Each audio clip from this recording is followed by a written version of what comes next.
Salam à tous et je suis très heureux de vous retrouver pour une nouvelle vidéo. 4 nouveaux joueurs ont rejoint le Maroc, Brahim Diaz, Elias Benseghir, Ilyas Akhomash ainsi que Youssef Legdim. Aujourd'hui on va s'intéresser à ces 4 joueurs en pointant plus le duo Brahim Diaz-Benseghir afin de voir quel rôle vont jouer ces joueurs au sein de notre équipe nationale. Comme d'habitude, juste avant qu'on commence avec cette vidéo, si ce n'est pas fait, je t'invite à t'abonner, à liker et à commenter cette vidéo et un très grand merci à l'ensemble des personnes qui feront ça. Pour commencer, parlons de Brahim Diaz. Le joueur va prochainement représenter les couleurs du Maroc durant ce mois de mars. En parallèle, il évolue du côté du Real Madrid où il a un statut de titulaire et de remplaçant. Et ces derniers temps, justement, il a été interrogé par rapport à son choix de choisir le Maroc, justement, au détriment de l'Espagne. Le joueur a insisté sur le fait que c'était un choix du cœur, que c'était également un choix de la raison et que ce n'était pas c'était pas un choix opportuniste. C'est-à-dire que s'il a rejoint le Maroc, c'est car il le voulait amplement et entièrement. De plus, il a été séduit par le projet de la FRMF et également le projet de Walid Regragui. Après s'être rendu du côté de Tanger, Marrakech, Asila et bien Rabat, le joueur a également indiqué qu'il souhaitait se rapprocher de ses racines. Donc ça montre à quel point ce joueur-là est attaché à notre pays. Le joueur s'est également engagé tout simplement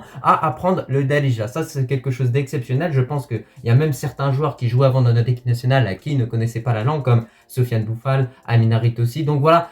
On va avoir un joueur qui va venir et qui va avoir envie d'avoir l'empreinte marocaine sur lui. Alors on ne sait pas de quelle confession au niveau de sa religion il est, mais ça n'empêche pas qu'on l'accepte quoi qu'il arrive parce que c'est un Marocain qui a envie de devenir patriote. Hormis cela, on connaît bien les qualités de Brahim Diaz et premièrement, on a un joueur qui est réellement polyvalent. Que ce soit du côté du Real Madrid ou de l'AC Milan, on a pu voir un joueur qui occupait plusieurs fonctions. La fonction de milieu offensif, de numéro 10, la fonction d'ailier gauche, d'ailier droit, sachant que ce joueur-là n'a pas le problème du bon pied, du pied faible, etc. C'est un joueur qui possède les deux pieds. Et ça aussi, c'est une caractéristique qui vient vraiment, avec un fondement, montrer que ce joueur-là, justement, se distingue par rapport aux autres joueurs, est différent parce qu'aujourd'hui, des joueurs qui possèdent deux pieds forts, c'est devenu très rare. Donc, c'est-à-dire que lorsque Brahim Diaz va être avec le ballon dans la surface de réparation, face aux autres équipes africaines, il pourra frapper autant bien du pied gauche que du pied droit. Et ça peut surprendre beaucoup d'équipes. Et c'est ce genre de choses qui fait vraiment les spécificités de ce joueur-là, justement. En plus de tout cela, c'est un joueur qui techniquement est vraiment au-dessus de la moyenne. C'est-à-dire que voilà, quand tu joues au Real Madrid, au niveau des contrôles passes, tu maîtrises tout. C'est-à-dire que lui, il va pas te donner des mauvais ballons. Il est également capable de donner vraiment des galettes parce que depuis le début de la saison avec le Real Madrid, à chaque fois, il livre des centres de qualité. On voit que ce joueur-là contribue au succès offensif du Real Madrid. Et c'est pour ça que concernant le rôle de Brahim Diaz en équipe nationale, je pense que en tant que numéro 10, je pense que c'est là où Walid Regragui va le positionner.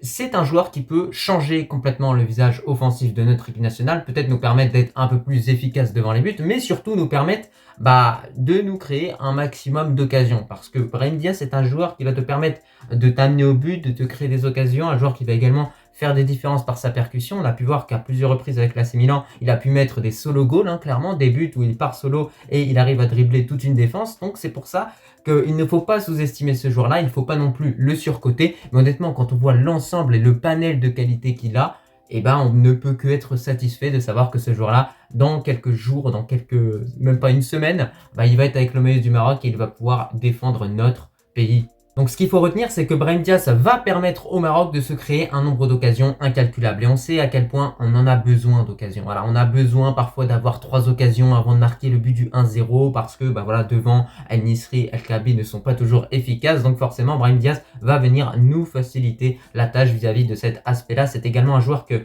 j'ai pu voir beaucoup défendre avec le Real Madrid, c'est-à-dire qu'il va participer au repli défensif. J'espère bien évidemment qu'avec le statut de star qu'il aura avec le Maroc, il ne fera pas comme Hakim Ziyech avant, c'est-à-dire on revient en marchant, on laisse les coéquipiers courir pour défendre, mais nous on court pas parce que soi-disant on est la star. Non, Brahim Diaz, je pense que c'est vraiment un joueur qui va se donner sur le terrain. Maintenant, il y a toute sa famille qui s'est baladée au Maroc, ils sont attachés au pays et c'est là où on voit que maintenant on a une famille qui a penché du côté du Maroc, qui est certes marocaine et espagnole, mais qui préfère le Maroc, donc le joueur va clairement devoir se donner à 100%. On passe à Elias Benseghir, âgé de 19 ans, le joueur n'a pas hésité une seule seconde avant de choisir le Maroc. C'est-à-dire qu'il avait vraiment le choix entre la France et le Maroc, parce que la France l'a toujours vu comme un joueur prometteur, un joueur d'avenir, puisqu'il a joué dans les catégories espoir, etc. Mais Brahim Benseghir, lui, n'a vraiment pas hésité. C'est-à-dire que il a à peine 19 ans, le gars, il a directement choisi notre équipe nationale. Et ça prouve tout simplement son attachement pour le pays. Et donc ça, c'est vraiment important que les mentalités changent, que les mentalités évoluent. Et ce qui me fait plaisir de manière générale, c'est qu'on voit de plus en plus des joueurs qui ont à peu près la double nationalité ou qui ont vécu en France ou qui se sont formés en Espagne, qui maintenant choisissent des pays africains. Et ça, c'est une très bonne chose pour l'avenir du football africain. Et comme Brahim Diaz, Ben Seguir a déclaré qu'il a effectué le choix du cœur, le choix de ses racines. Ses deux parents sont marocains. Et ça, il a vraiment précisé. Donc voilà, Elias Ben Seguir, dès le début, on n'avait pas de questions à se poser. Moi, je lui ai toujours fait confiance et aujourd'hui, il nous a pas déçus puisqu'il a directement choisi le Maroc lorsque la fédération lui a fait appel. Parce qu'avant, s'il n'avait pas rejoint notre équipe nationale il y a un an, c'est peut-être puisqu'il était en réflexion. Mais il a dit que lorsque le Maroc, la fédération l'a contacté, il est venu sans réfléchir. À part ça, Ben Seguir, c'est un joueur qui évolue du côté de Monaco, qui est quand même bon en dribble, qui est bon en percussion, qui sait faire des différences. C'est un joueur également qui est polyvalent, un petit peu comme Brahim Diaz, qui peut jouer sur le côté en tant qu'ailier, qui peut jouer en tant que milieu offensif, mais même en tant que faux numéro 9. Moi, je pense que la meilleure position dans laquelle on pourrait le faire jouer, c'est celle de faux numéro 9, de numéro 10. Donc pourquoi pas imaginer un 11 de type de Walid Regragui avec du coup deux numéros 10 qui seraient Elias Ben Seguir et Brahim Diaz, tout en faisant attention qu'ils ne se marchent pas sur les pieds. Donc en tout cas, je sais pas ce que vous en pensez et n'hésitez pas à donner votre avis en commentaire, mais moi de mon côté, j'ai vraiment hâte de voir Ben Seguir sous notre maillot parce que contrairement à Amin Adli, Sofiane Diop qui ont choisi le Maroc et qui ont un petit peu attendu, lui Ben Seguir, dès qu'il a eu la décision à prendre, dès que on lui a énoncé ce choix à effectuer entre la France et le Maroc, il n'a pas hésité. Et ça, faut vraiment le mentionner et il faut insister. Ça veut dire que sur le terrain, tu as un joueur qui va tout donner. Ainsi que, Ben Seguir, je l'ai pas dit, mais il y a également une autre belle qualité qu'il possède, c'est que c'est un joueur qui est capable de loin de te lâcher des sacrés pétards, de te mettre des lucarnes, de te mettre des petits filets. Et ça aussi, ça peut être quelque chose d'intelligent, d'intéressant. Brahim Diaz également n'hésite pas à le faire quand il en a l'occasion de frapper.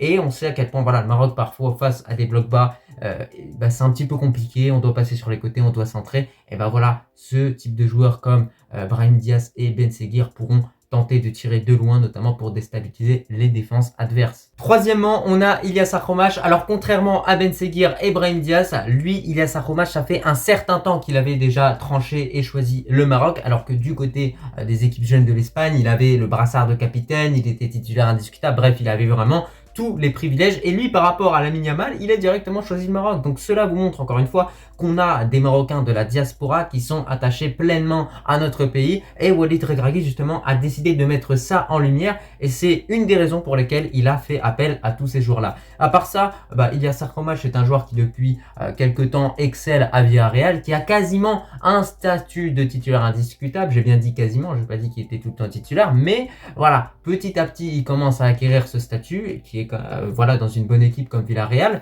C'est un joueur qui possède une très belle patte gauche, qui est également vif, qui est également bon en percussion. Après, je pense que bien évidemment, le statut qu'il aura avec le Maroc sera un statut de remplaçant de luxe premièrement. Après, peut-être que c'est un joueur qui pourrait totalement nous surprendre et devenir titulaire. Je ne pense pas parce qu'il reste quand même assez jeune et il y a des meilleurs joueurs devant lui, comme par exemple Hakim Ziyech qui occupe la fonction d'ailier droit. Donc cela veut dire que Akhromach devra détrôner Ziyech de sa place de titulaire, ce qui va être quand même un projet ambitieux pour lui. Mais sinon d'ailleurs, n'hésitez pas à me dire votre réponse en commentaire par rapport à cette question justement que je vais vous poser à vous, les abonnés de la Team Rockma.